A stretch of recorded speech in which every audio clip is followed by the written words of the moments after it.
আসসালামু আলাইকুম।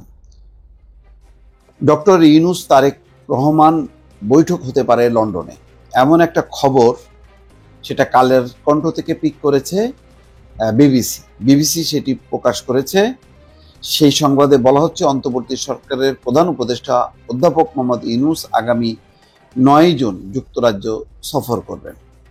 ওইদিকে আবার সজীব ওয়াজেদ জয় নেতৃত্বে আওয়ামী লীগ নেতারা কর্মীরা ব্যাপক বিক্ষোভের আয়োজন করছে, সে খবরও আছে। আবার এই খবরটা আসলো যে ডক্টর মোহাম্মদ ইউনূসের সঙ্গে তারেক রহমানের বৈঠক হতে পারে।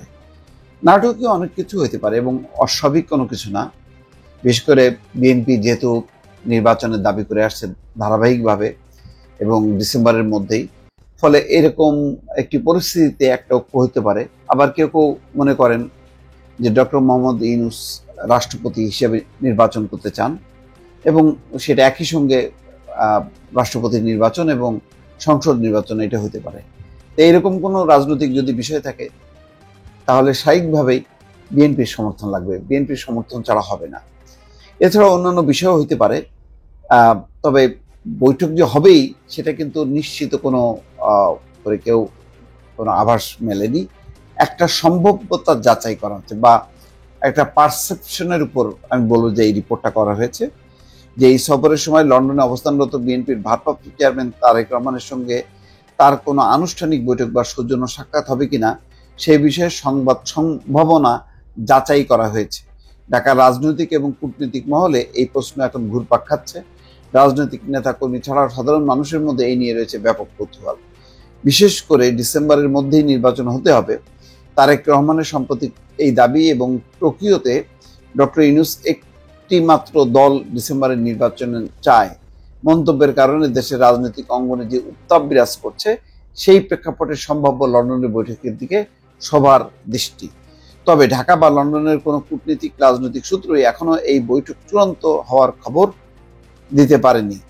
এই সংবাদে প্রধান উপদেষ্টা এবং বিএনপির ভারপ্রাপ্ত চেয়ারম্যানের মধ্যকার প্রস্তাবিত বৈঠক আয়োজন নিয়ে যোগাযোগের সঙ্গে সংশ্লিষ্ট সূত্রের বরাত দিয়ে দুই নেতার মধ্যে লন্ডনে একটি বৈঠক আয়োজনের চেষ্টা চলছে বলে নিশ্চিত করা হয়েছে।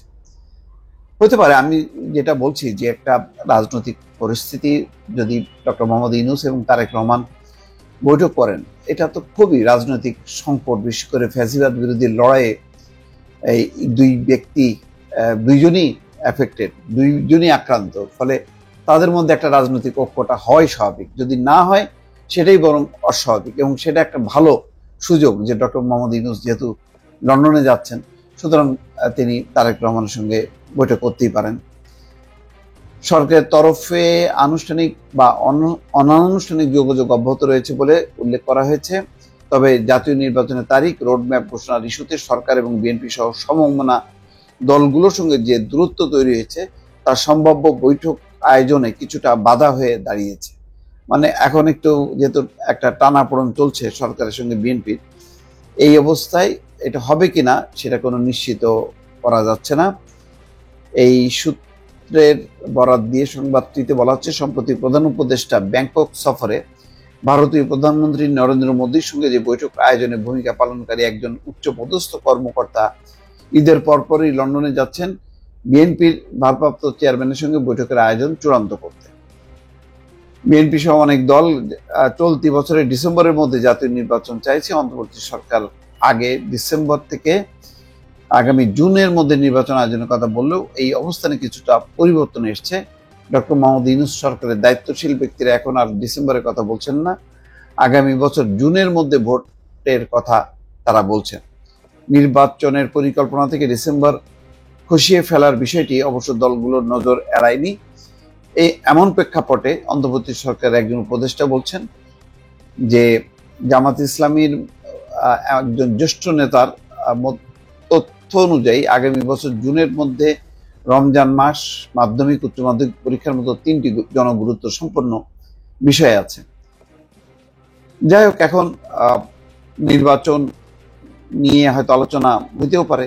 যদি বৈঠক হয় তাহলে অনেক বরফ গলবে এবং ভুল বুঝাবুঝির অবসান ঘটবে এবং একটা জাতীয় ঐক্য, কেউ কেউ বলেন জাতীয় সরকারও হইতে পারে, তো সেই সম্ভাবনাগুলো খুব ত্বরান্বিত হবে, এটা ধারণা করা যায়। তবে শেষ পর্যন্ত বৈঠক হবে কিনা এটা কিন্তু নিশ্চিত কোনো সূত্র বলতে পারেননি। দর্শক ভালো থাকবেন, আল্লাহ হাফিজ।